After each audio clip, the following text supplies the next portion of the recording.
11ஆம் இடத்துல இவர் இருக்கிறார், ராகு பகவான் இருக்கிறார். அவர் எப்பொழுதுமே 11ஆம் இடத்தில் இருக்கும்போது வெற்றி போன்ற அமைப்புகளை கொடுப்பார்.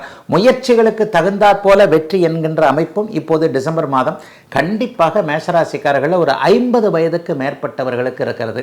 ஒரு சில நிலையில் பார்த்தீங்கன்னா எனக்கு 7.5 சனி நடக்குதே அப்படின்ற மாதிரியாக ஒரு மாதிரி மனமுடிந்து போயிருப்பவர்களுக்கு ஏற்கனவே ஒவ்வொரு மாதமும் இதை நான் சொல்லிக்கிட்டு இருக்கேன்.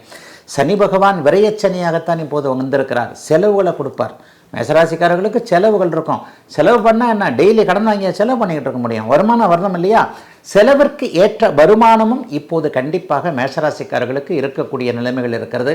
இதைவிட முக்கியமாக இன்னொன்று சொல்லப்போனால், பிறக்க இருக்கின்ற 2026 ஆங்கில புத்தாண்டு கண்டிப்பாக நல்ல நிலைமையில் மேஷராசிக்காரர்களுக்கு இருக்கும். பெரும்பாலான கிரகங்கள் சாதகமான தன்மையில் இருப்பதால் அந்த 2026 நன்றாக இருப்பதற்கான அடிப்படை விஷயங்கள், பேசிக் விஷயங்களை போடக்கூடிய அமைப்புகள் இப்போது கண்டிப்பாக மேஷராசிக்காரர்கள் எல்லாருக்கும் உண்டுங்க. ஆண் பெண் இருபாலருக்குமே நல்லவைகள் நடக்கக்கூடிய அமைப்பு. குறிப்பாக மாணவர்களுக்கு வருகின்ற மார்ச் மாதம், ஏப்ரல் மாதம், பிப்ரவரி மார்ச் ஏப்ரல்லையே +2 10th ரிசல்ட் எல்லாம் வந்துடுது இல்லையா, இது பரீட்சையெல்லாம் வந்துடுது இல்லையா.